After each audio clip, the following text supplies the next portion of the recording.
Welcome back to another episode of Journey to Life with me, ArletteJones-Lawson, and my daughter and co-host, Constance Fields. Our topic today will focus on plus size in America, shifting the beauty standard.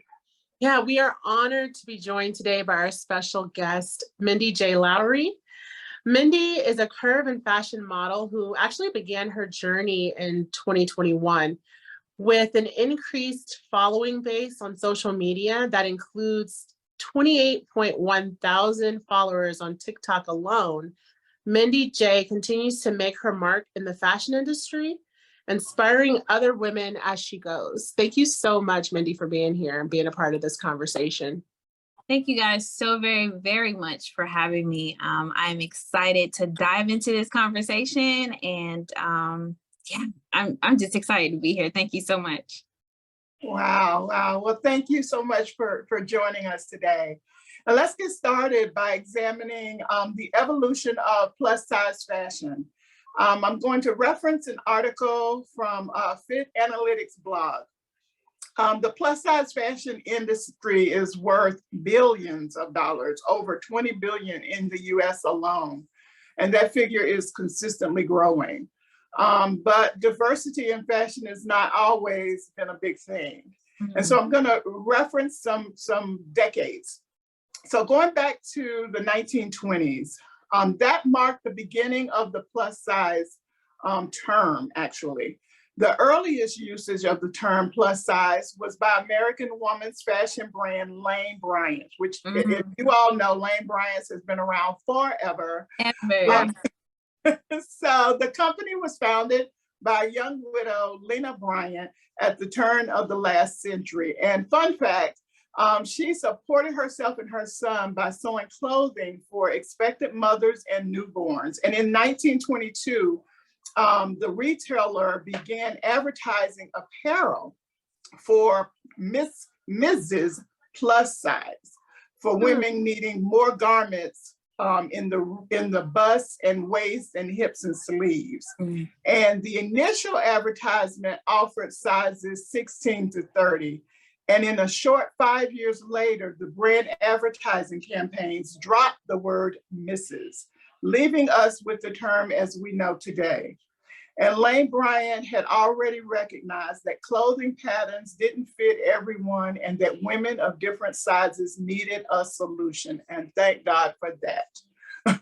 Yeah, I find it interesting that the company has been around that long. I actually didn't know that history.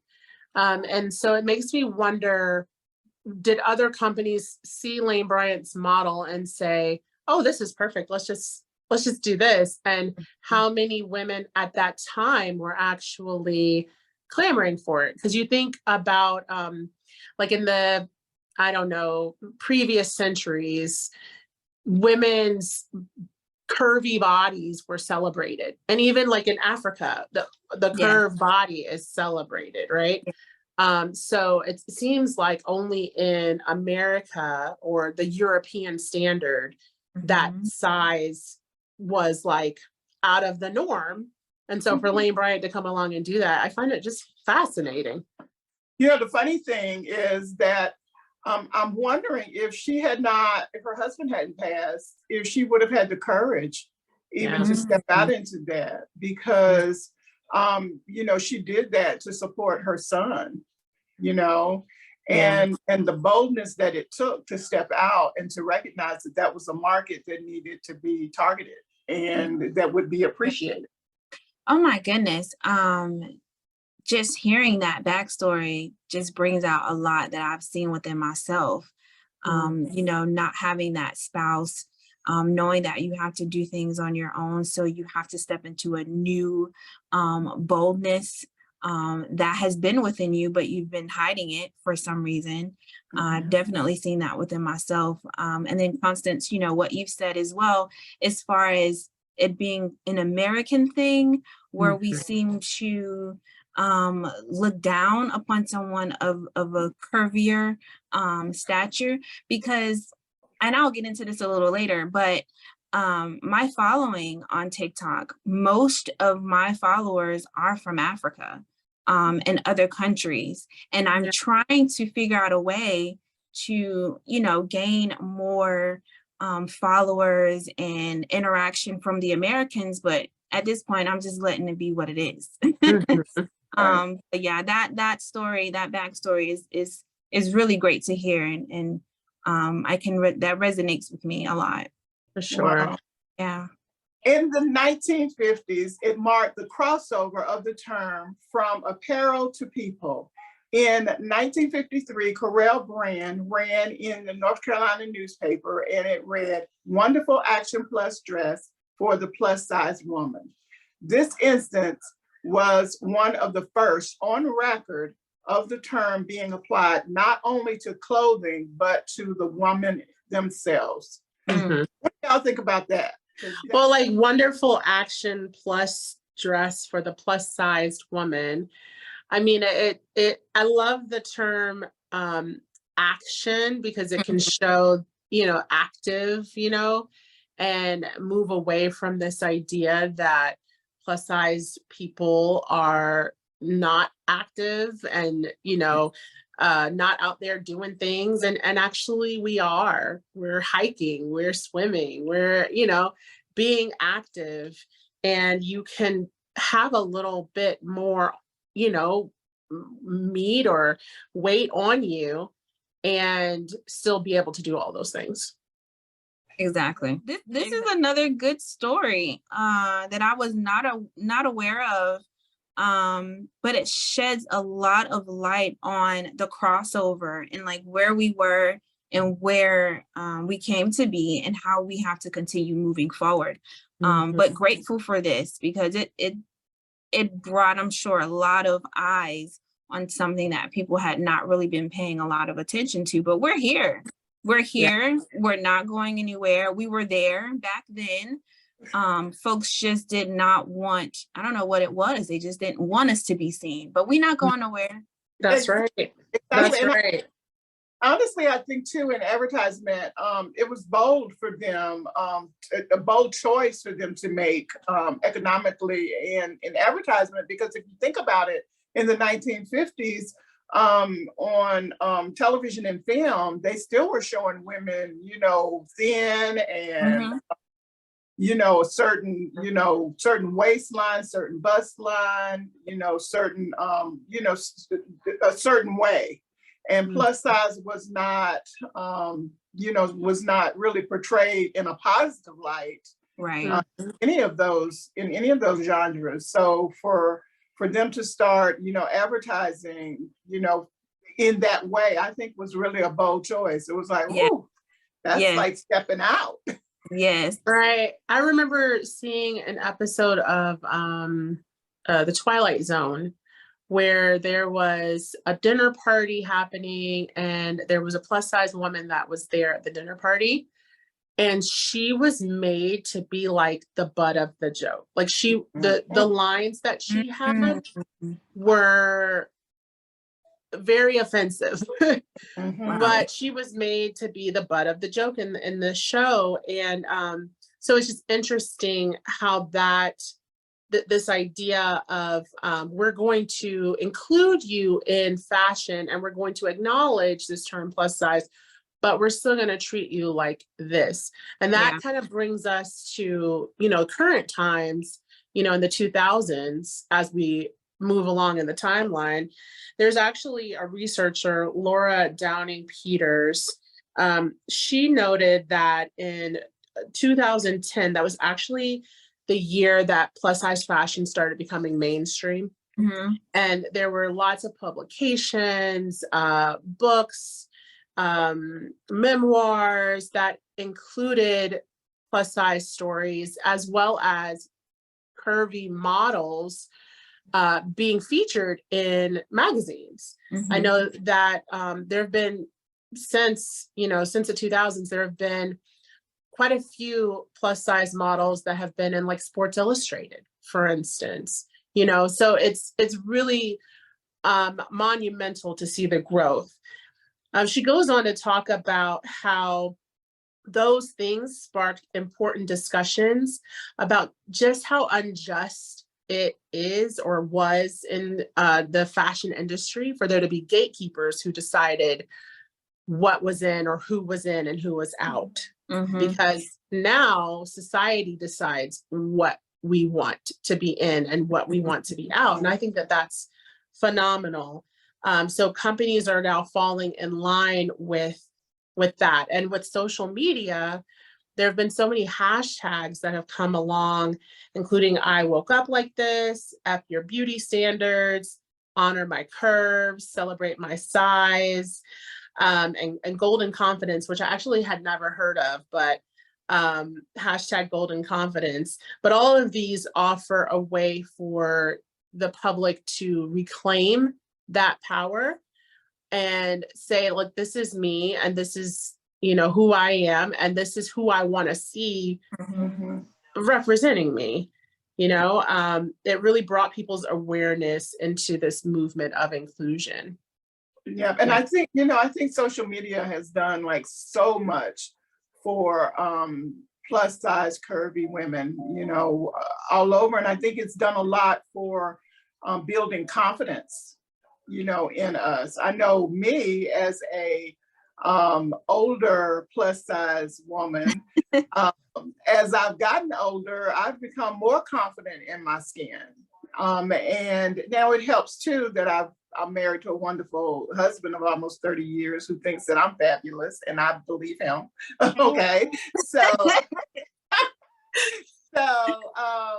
but you know, but I'm really confident in my skin, and you know, I mean, before, like when I was younger, and you know, like in my late 20s, you know, I was afraid of color, you know, and I, you know, I didn't, you know, black was slimming, so I only wore black, you know, and I was afraid of too many colors. And now, I mean, honestly, shoot, at work and, you know, it just throughout the day, I mean, I'm wearing colors most every day. Now, I do like my blacks and my beiges, but I like them because I like them, not because I'm wearing them to cover up Yeah. or to thin out or anything like that.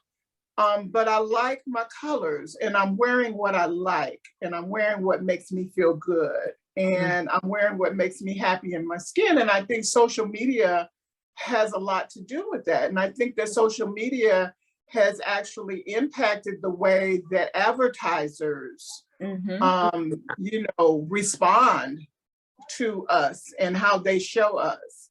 And I think that, you know, the power of the dollar and how we spend it has a lot to do with that as well.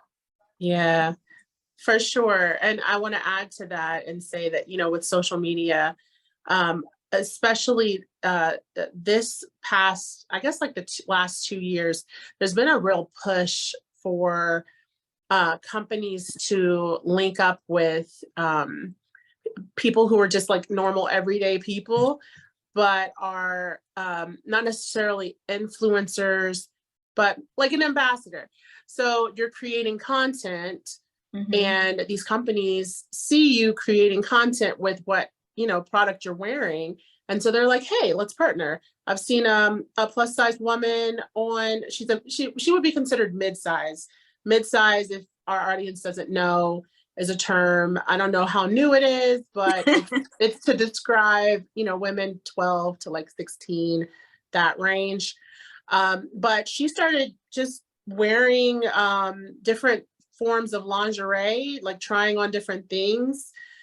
And now she has done a runway show with Adore Me lingerie. She's like partnered with them, done some ads. So social media can really take you to new heights, no matter what size you are. Absolutely. You may be referring to, and you kind of already said it, the content creators. I mean, you basically just start, you know, you just start wearing certain items, and you want to showcase what you wear. And then that's how you then become an ambassador. And those folks are considered influencers. But social media has definitely been the driving force in those folks that are now ambassadors and influencers, because they're able to just show their content, and then they have folks who want to collab and work with them. Right. Yeah. And it inspires other people who are watching. They're like, oh, she can wear that. Okay, let me go do that. Yes. So Mom, when you were talking about, having that confidence to wear color now and all of those things, it triggered me to think about this, how confidence can almost be a double negative for plus size people, when you have people who say, oh, you're so confident to wear that. It's like, well, I'm wearing it because I feel good in it.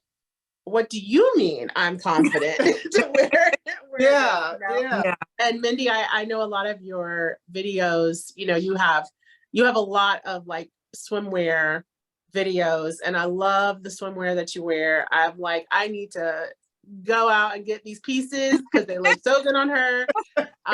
So so yeah, it inspires me, and I'm sure it inspires other people, and not from the standpoint of, oh wow, she looks so confident, I could never wear that, or she looks so confident, how could she wear that and be plus size? But she looks confident because she's confident, the way she carries herself in that. Does that Right. resonate? Oh yeah, absolutely. And I sometimes struggle with that. Coming from a very Christian foundation, and family, and those beliefs that I have myself, I sometimes like kind of try to, bring it in. Is it too much? Is it, gonna make someone look at me a particular way? And at this point in my life, I just turned 40, by the way.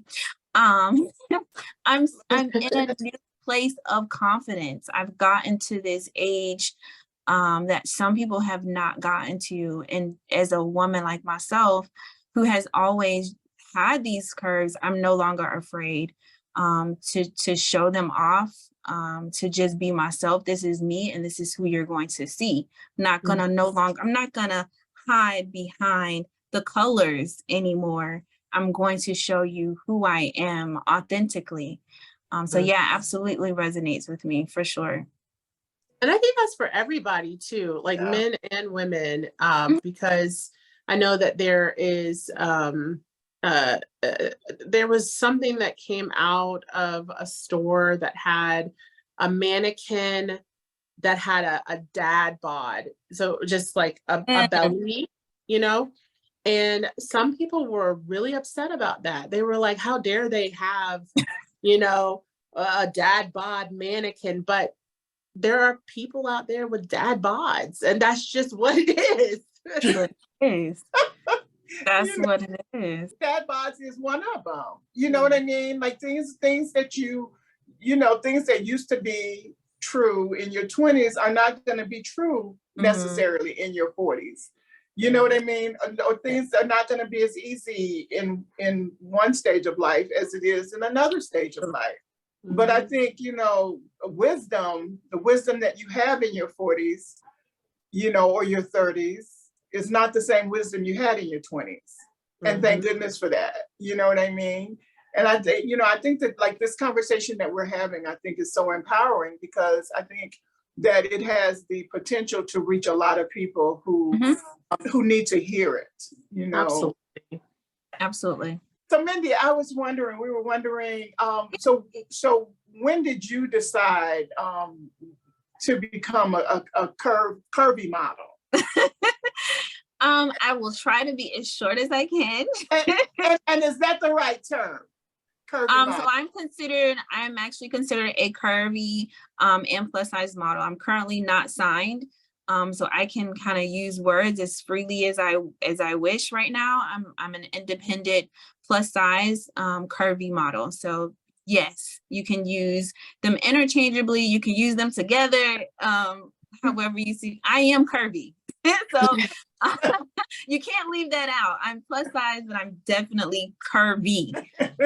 So I decided to, and I don't really know if it was a decision that I just kind of woke up and said, oh, I want to do this. It definitely was not from childhood. What happened, and like I kind of mentioned earlier, I had a bad breakup. And it might not have been bad for the other individual, but for me, it was bad. I thought that this was going to be my person for the rest of my life. I had poured in so much into the relationship to where I actually kind of lost myself. So when I came out of it, I thank God, because I was like, okay, you just released me from something. Thank you. Because I don't think I would have pulled the plug. But he pulled the plug, and I am grateful to this day that he did. So yeah, that was really what kind of started everything. That breakup happened, and then I decided to do a photo shoot. The photo shoot, I basically kind of got everything together. I wanted to be real cute, real cute. So I got a makeup artist, I got a new dress, new shoes, I got my hair done, and I looked for a photographer in the area where I wanted to go. So I reached out to all these individuals and I booked it. And the photos, when I got them back, I was like, wait, that's me? Like, okay, I'm looking cute now. All right. Went through the journey, of rediscovering and finding yourself. Girl, you cute. Let's celebrate. So I felt really good during the photo shoot and after I got the photos. And I got reached out to, I live right now in the Gainesville, Florida area. But at the time I was in South Carolina. So a Gainesville photographer reached out to me and he said, hey, how long have you been modeling? And I'm not a model. What are you talking about? I like getting in front of the camera sometimes and smiling. Like I could be a ham for the cam, So fast forward, we did a photo shoot together.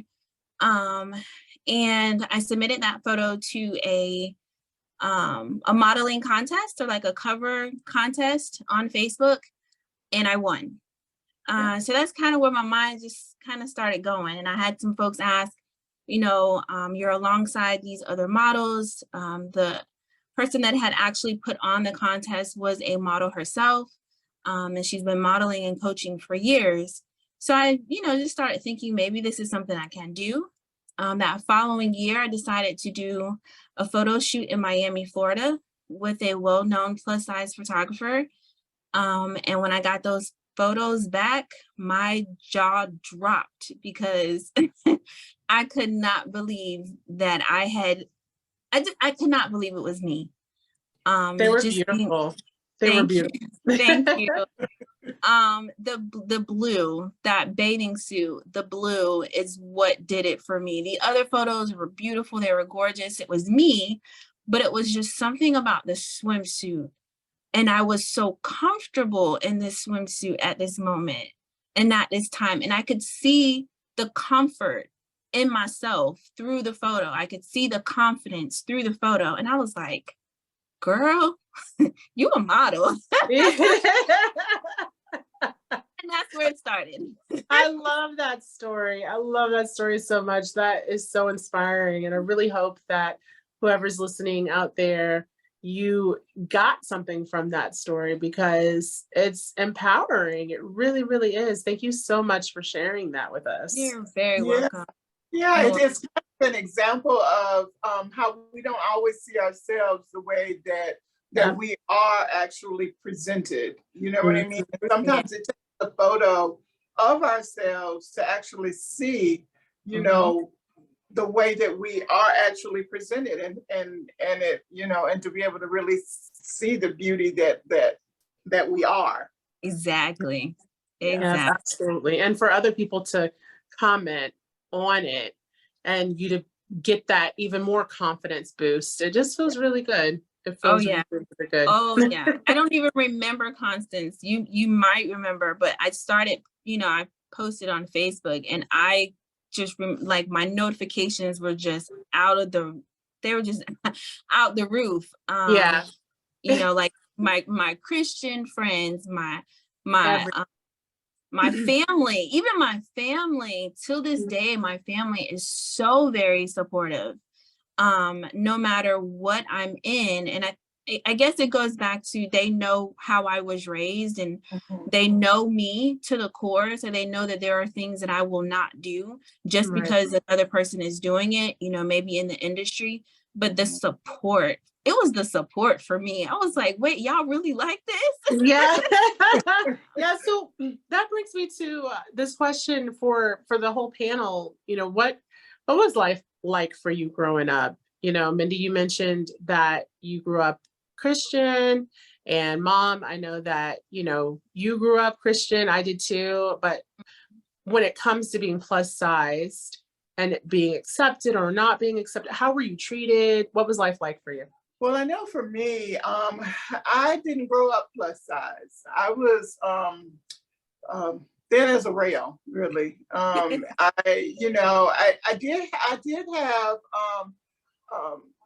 weight to me, and it was because I was muscular, because I was a athlete. I ran track. I did the shot put and discus, and I played basketball, and I got a scholarship to play basketball for college, and I played volleyball. So I was very athletic through, from junior high through high school, actually. So I was very fit, and so that was pretty much all I knew. I mean, I could eat what I wanted to eat, and it just never, the weight just never stayed on. And so in my mind, that's who I thought I was. And that's who I thought my norm was. And that's who I thought my norm was always going to be. Now, my mom was plus size, and my grandmother, the little lady, but she had a little weight to her, but she's a little lady. And, my aunts, had a little weight to them. And, so my family kind of on both sides had weight to them. But back then, you don't think about your genes and, and what might your life be, years from now. I didn't think that weight was going to be an issue ever for me. And then I got pregnant with my beautiful daughter, Constance. And then I gained 65 pounds with her. And I thought, wow, well, that's all baby. And a 65-pound baby. Okay. all baby. And then of course I'm eating for two. So, yeah, you gotta feed the baby. And then she was born 6 pounds, 15 and a half ounces. And the rest of that weight stayed on. And it didn't just fall off. And so I spent my 20s with that extra weight. And then with that weight actually came depression, and came low self-esteem. And of course, I wasn't the person that her dad married anymore, for various reasons. And, and it just, I wasn't comfortable in my skin.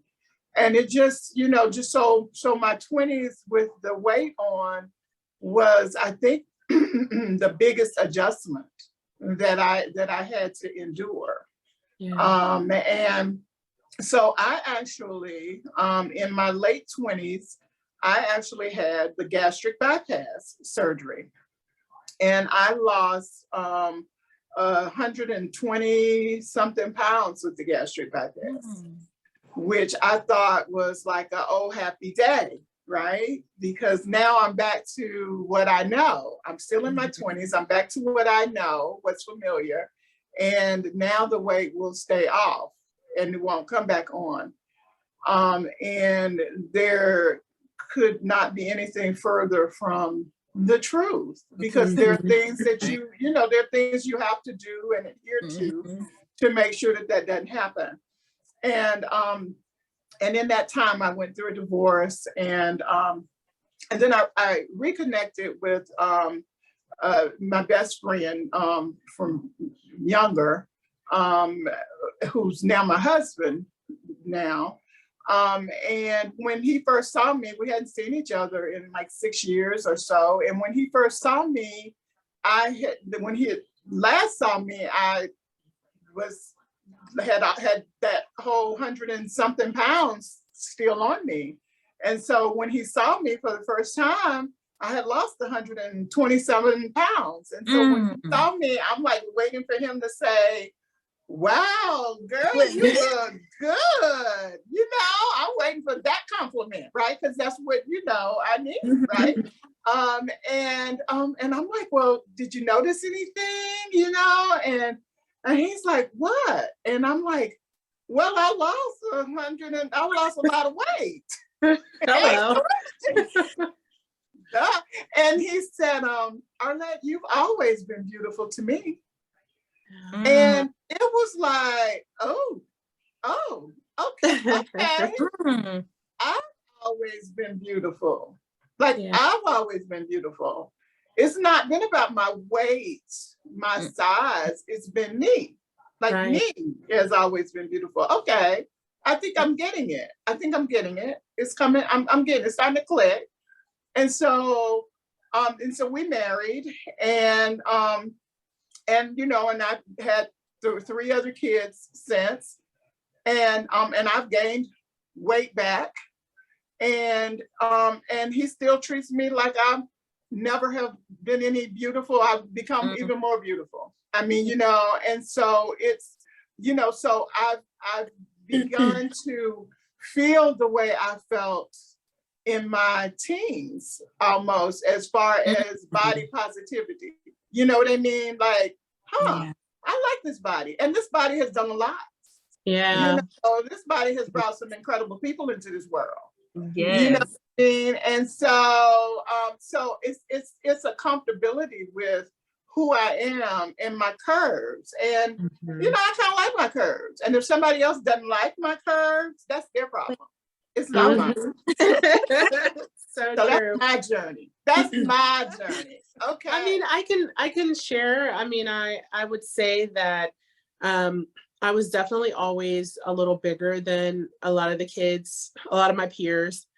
I wasn't, you know, very, very, very large, but I was always taller. I was always a little thicker. And I grew up in a family of feeders, emotional feeders, you know, celebrating around food and all of that stuff. And as I got older, I developed a binge eating disorder. So I would hide food, I would sneak food. My relationship with food was not great. And so that did something to my confidence as well. I would try to shrink myself. I was tall anyway. So in spaces where I felt like I couldn't take up space, I would apologize and shrink myself. And I gravitated towards a friend group that were plus size in school. And, you know, I had my fair share of people who picked on me. I blocked out a lot of middle school, so I don't really remember quite that much. I just remember there being this bully one time that was like, me and my best friend were arguing, and we were two plus size girls, and she was like, I bet you fat girls won't fight. And I was just like, what? Wow. Anyway, side story. But, you know, that just speaks to how I felt like everybody viewed me, you know, and then comments from family, well-meaning, I'm sure, you know, oh, you're getting a little thick, you know, and this and that. It carries with you as you get older. And, you know, I've also been fortunate to have a person in my life as my spouse who sees the beauty in my size and doesn't think any less of me, no matter what size I decide to be. But I did have a period of time where I fell into that diet culture, and I thought, oh, I have to lose this weight. I have to do this. I have to do that. And I was with a company that made me eat less than 1,000 calories a day, which is very dangerous, people. Yes.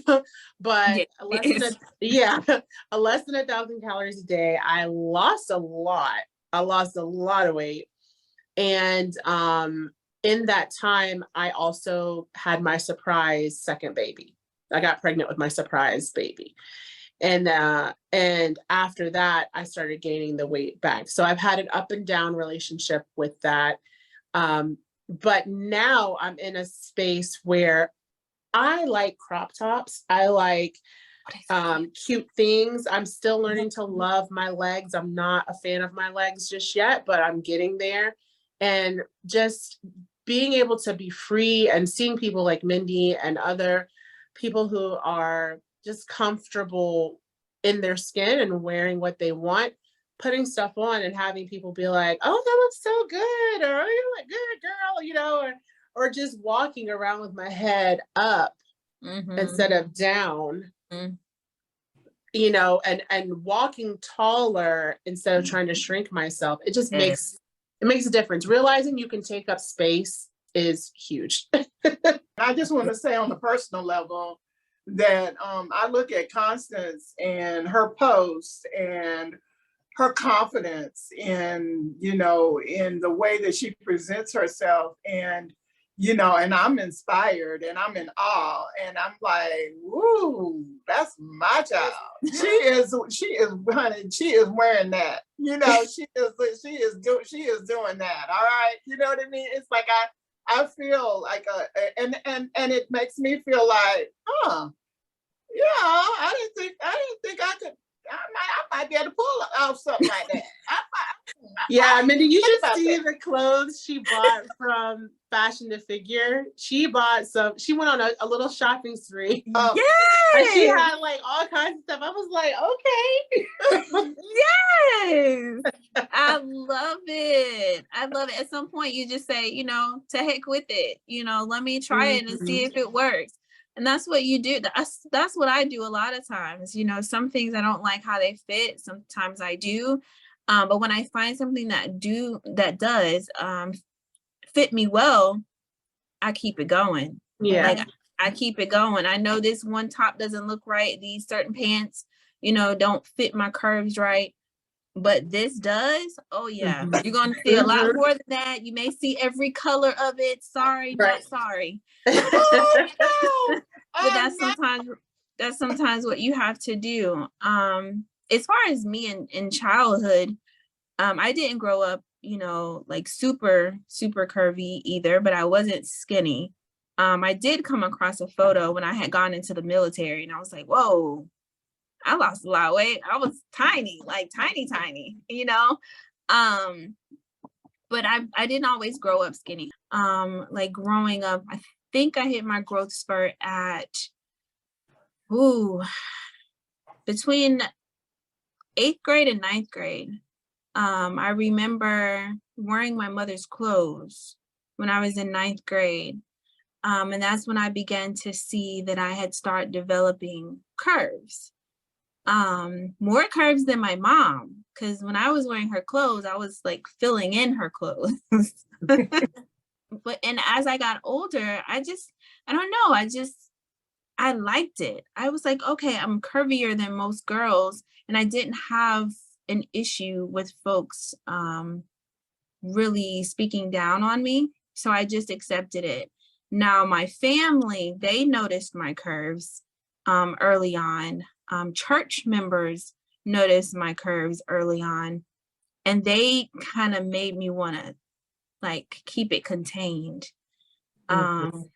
So I would say like society, my friends, folks at school, folks I didn't even know, they just thought I was cute. Like, girl, you cute. And they thought I was older. So I got catcalled, you know, when I was like 14, 15 years old, because men thought that I was much older because of my curves.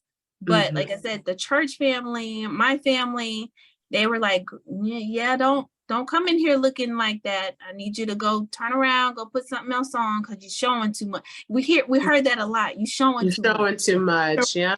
You're showing too much. And then as I got older, I just decided, you know, I'm gonna wear what I want to wear, and here we are now. But as a child, I saw it differently, where I'm actually seeing it now too. But it was society was like a bit more okay. But the church family and my family, they weren't so comfortable with it. Yeah. Yeah, that's my experience. Sounds like we like come from, you know, a variety of different experiences into this plus size curvy life. But we're all experiencing an appreciation for where we are in it, and a confidence and a pride. Over the years, there's been a number of campaigns that's been urging normalization for normal bodies. This this would include brands like Good America, Fashion Noble, Yeti, and Buff Bunny, which I'd never heard of Buff Bunny, all of which carry a range of sizes intended to be inclusive of all body types. How do you feel about fashion companies blending sizes and doing away with the segregation term plus? I think it's great. From a woman that has had curves for many, many years, it makes me want to go shop more. It makes me want to buy into someone's company, go out instead of hiding and just purchasing online. I still do. But just, you know, going into these stores and establishments and trying on the clothes and seeing what they look like in the actual store, instead of just, I have to, you know, like I'm forced to get it online or some other way. But I think it's really, really great. I have a couple of my favorite stores, if y'all want to know a couple. J-Lux Label. J-Lux Label is really on and popping right now. I have probably about 4 or 5 different pieces. I'm about to order another one. I don't know exactly how high in range they go, but the quality of their clothes is by far one of the best I've seen in a very, very long time. And they're including everyone. It's not you here, you here, you here. It's a wide range, and so many women are not even aware of this company yet. It's just kind of getting started. We are normal because we've been here. Folks just have not seen us. It's not that we're now normal. We've been here for a very, very long time. It's just that folks are now being more open to show and broadcast, and we're more comfortable in doing so. Yeah, I love seeing plus size women walking the runways for these different companies.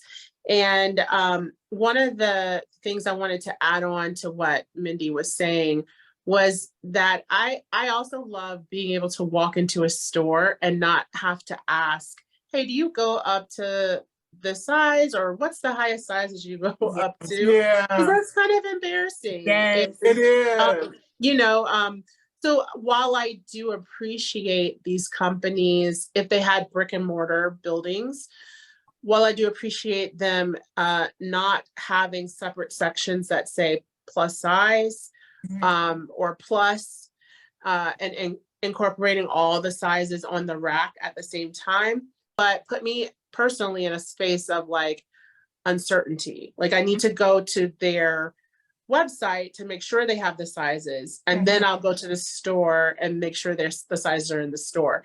But don't catch me at a boutique, because in boutiques that don't cater to curvy women, them boutiques, you'd be lucky to find a size 12. The other thing is too, if you're shopping with a friend that may be a size 8 or 10, and you walk into a store, you know, the whole segregation thing, you know, your plus size department might be on a different floor or in the back of the store.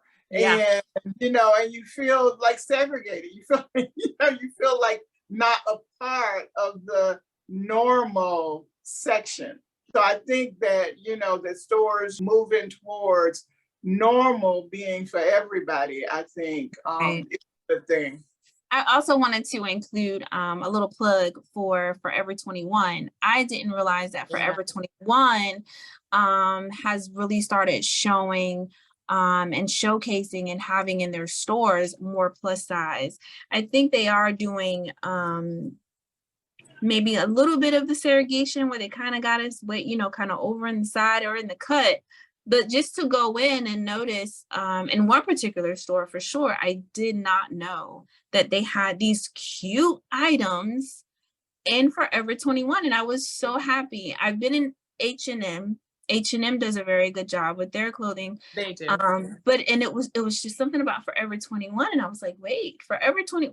When did you guys get here? I'm happy you're here. Just to put a little plug out there for the women as well. Don't forget about your H&M and your Forever 21, because they are really now showing up for us curvy girls in the store, not just online, but in the store.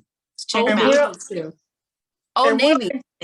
Old Navy, and we'll include links to these sites as well. Really quick, I also want to say that I appreciate lingerie companies moving into spaces of all sizes, like Savage X Fenty, Rihanna's brand.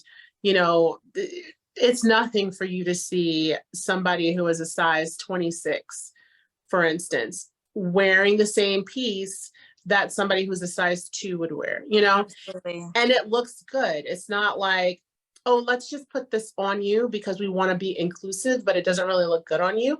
They flatter your body the way they're supposed to. So I love that we're moving away from just, oh, you only have Lane Bryant and that's it. That's it.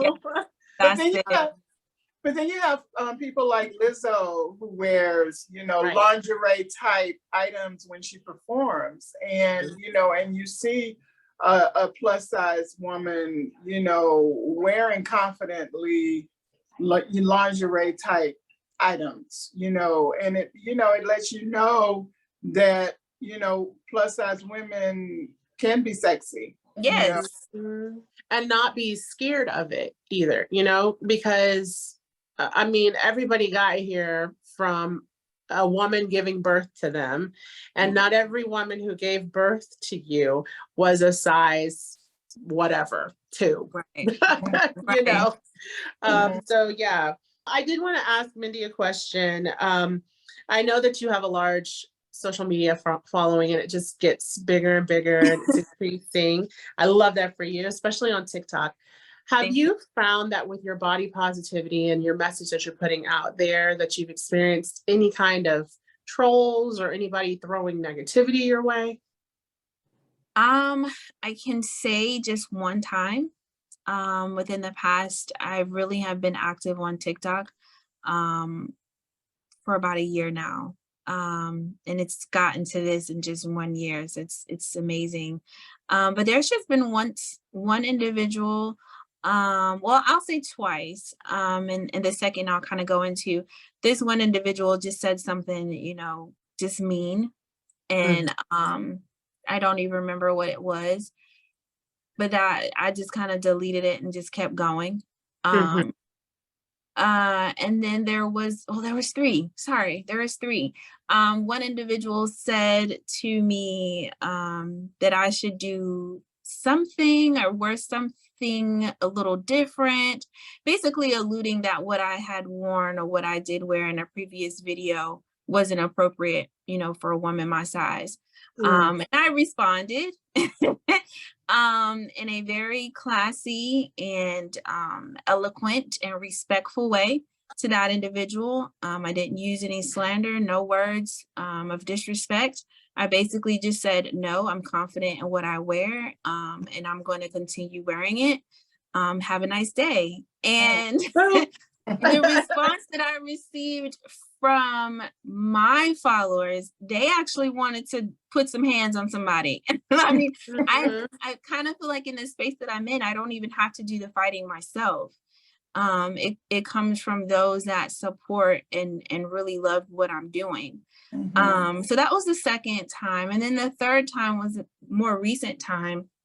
And I think it kind of goes back to what we were talking about earlier about the demographics and Americans not being so open and not loving curves for as long as Africans or those in that culture have, right? So we're open and we're getting there now, whereas they are absolutely in love with the curvy woman.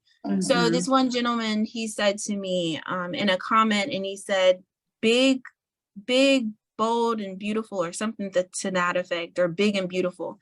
And I responded to him and I said, can we take away the big? Because this had a bad connotation, you know, for me as an American, that's how I see it. That's how we've seen it. Right. But in their culture, they do not. So I kind of had to step back from that, even though I had already responded, and just kind of assess. He probably didn't mean no harm. He really just saw me as a Black, beautiful woman, but that's how they see it. Big is beautiful. And over here, we've heard big is bad, big is a no. And we just see a bad connotation to it. So for the most part, no. Out of the 28 right now, like I said, a lot of them are from overseas and they are eating it up. They are absolutely in love with the content. And I've actually had men and women inbox me and just tell me that they are proud of what I'm doing.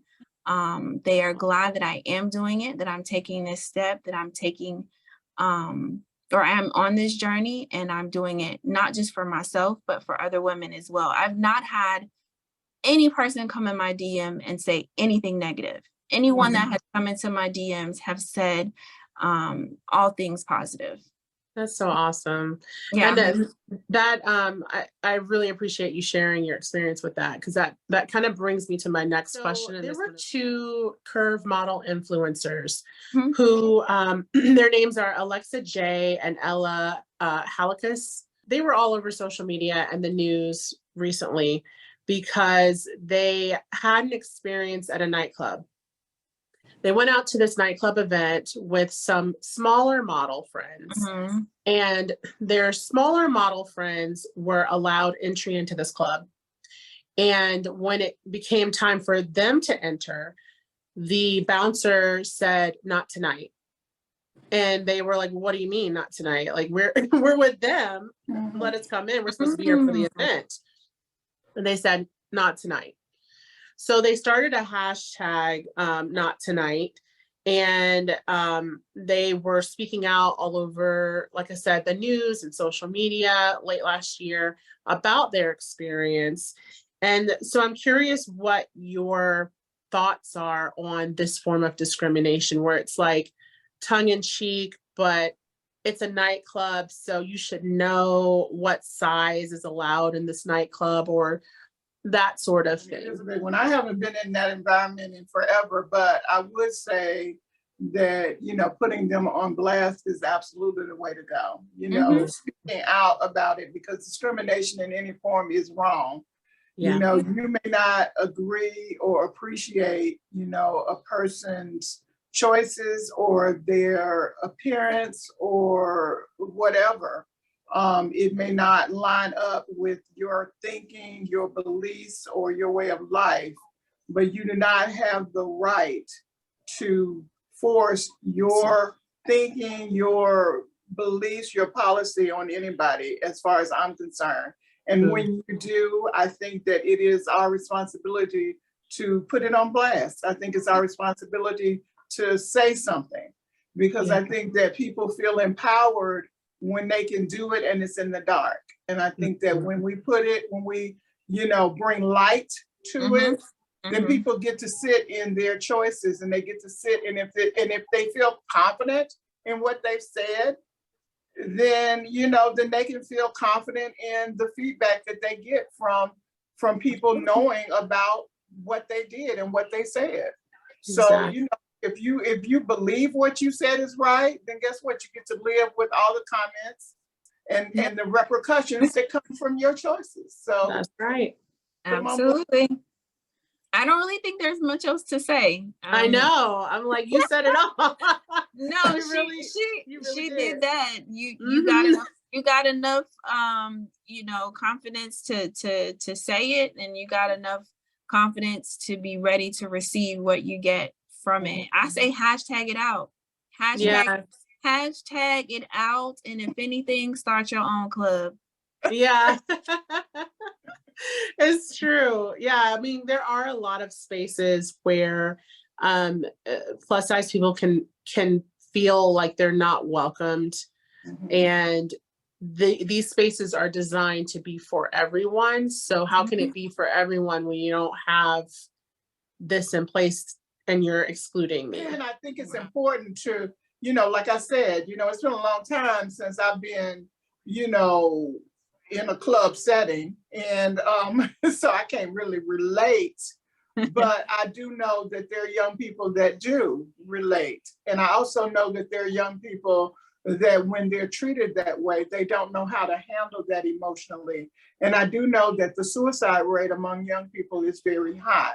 And I know that it's important that we that have the confidence to speak out about these things do that. We have a responsibility. You know, it is not okay. And it doesn't matter, excuse me, it doesn't matter that I don't hang out in clubs. It doesn't matter. That type of treatment is not okay. And it's important that people know that it's not okay. For that young person that might leave that club and go and take their life. Absolutely. So, thanks for pointing that out. So you were going to talk about some terms from bustle.com. So there are some positive words, and I think that it'll be fun for us to discuss the meaning of those.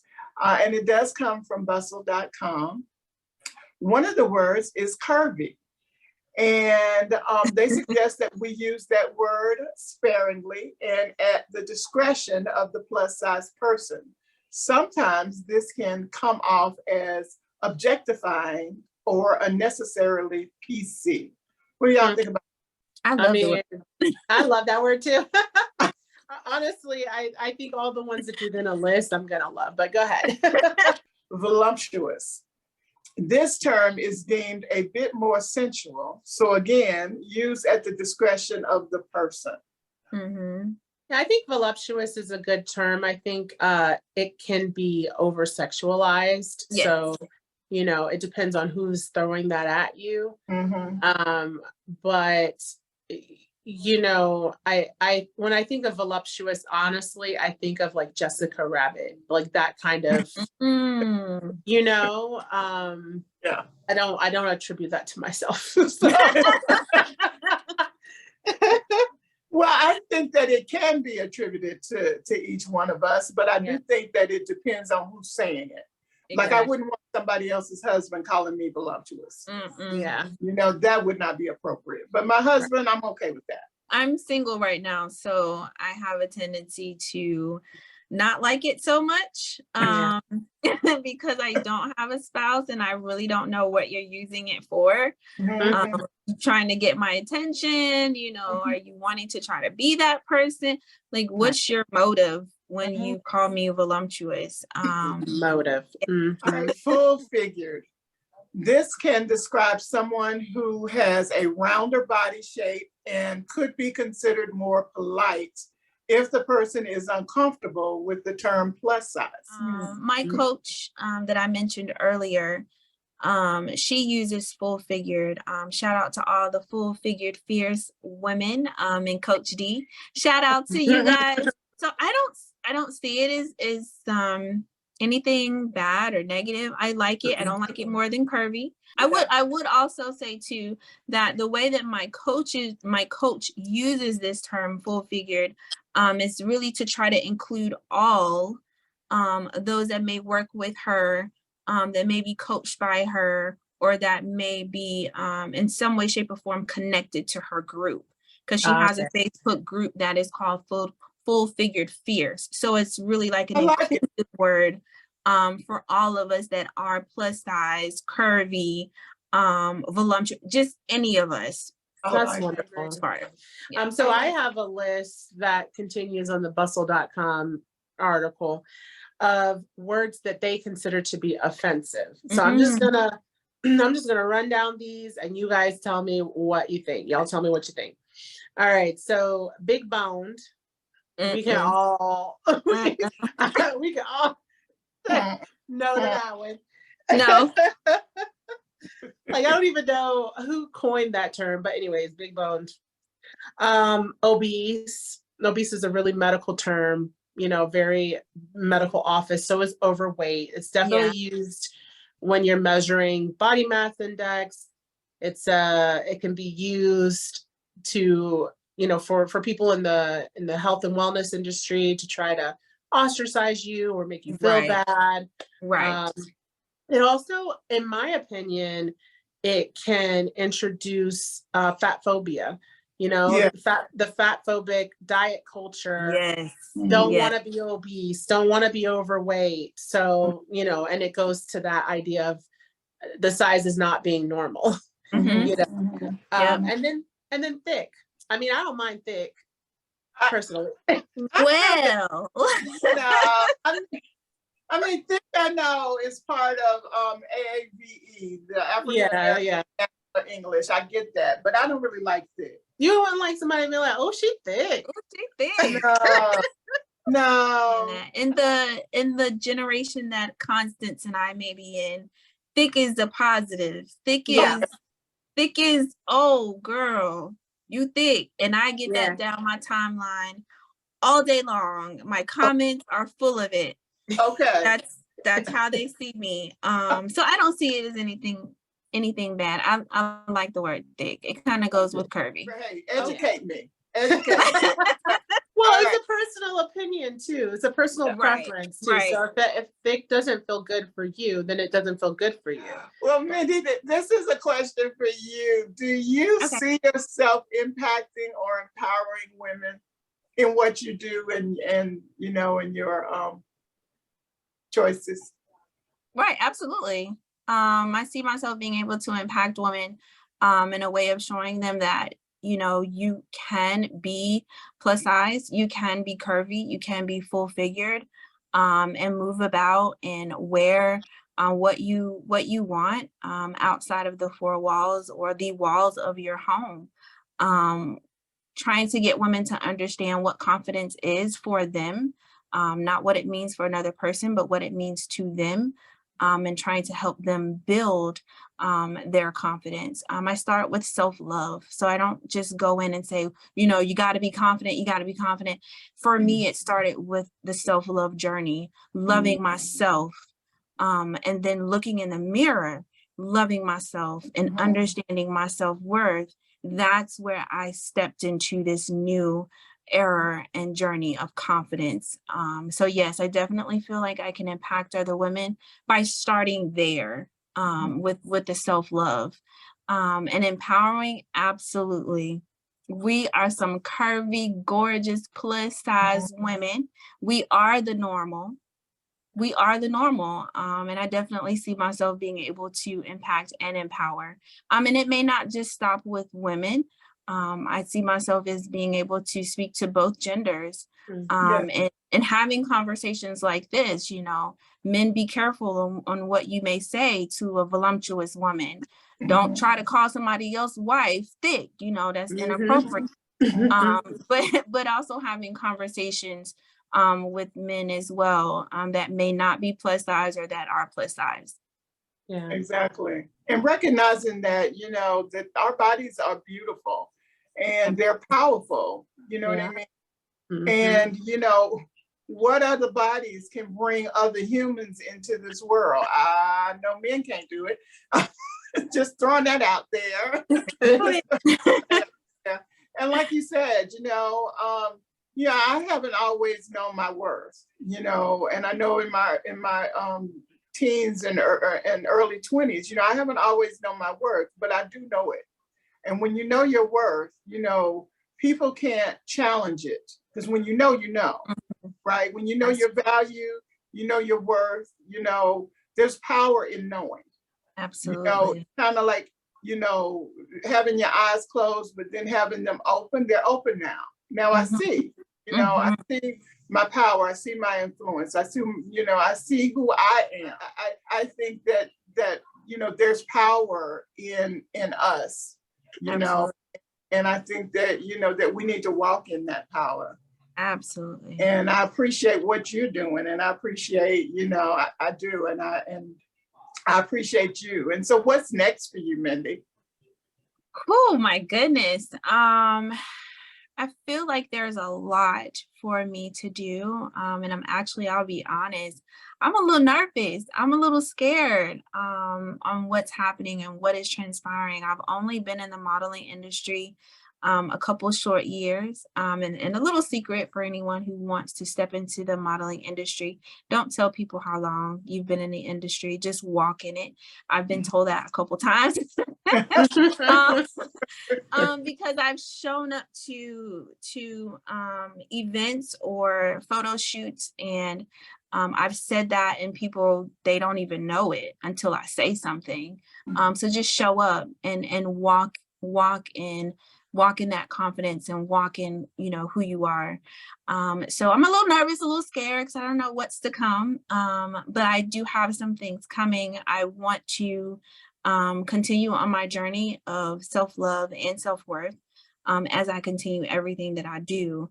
But I will be working on a calendar that I hope to have out and available for 2024. I wanted to do it this year, but I needed to take a pause and not rush it. So 2024, it will be coming. I have another podcast. I'm claiming a couple more within the year. Some fashion shows that I will be involved in as well. And the biggest thing right now for me is Sports Illustrated. That's in my view, that's in my sight, wanting to be featured in Sports Illustrated as one of their plus size models. I'll be submitting, and I've been told by strangers even that I better submit for next year. So I'm calling on that. Yeah, so there's a few things that I'm working on. Yay, I love that so much for you. I really, really do. Sounds Thank you so exciting. much. Sounds exciting. And we will be including a link to all of your sites also in this episode as well. Thank you so very much. Oh my gosh, my TikTok and my Facebook and my Instagram gonna blow up some more. That's what we want. That's what we want. Well, we are so thankful that you joined us for this conversation. It's been fun. It's been informative. I hope that everybody listening not only were entertained, but I hope that you got something out of this, and I hope that it touches you where it needed to touch you. You heard the message you needed to hear, and that you carry it with you and allow it to give you the confidence that you need to step out in the way that your authentic self shows up at home. I do want to say quickly, we are at the end of March, and this is the first podcast we've had in the month of March. So happy Women's History Month. So I want to conclude the month by putting that in here. But so thankful to have this conversation with y'all. And if you don't have anything else to say, we will catch you on the next episode. Yes. Thank you, Mindy, for being here. And we'll catch you all next episode. See Bye. you later. Bye. Bye. Bye.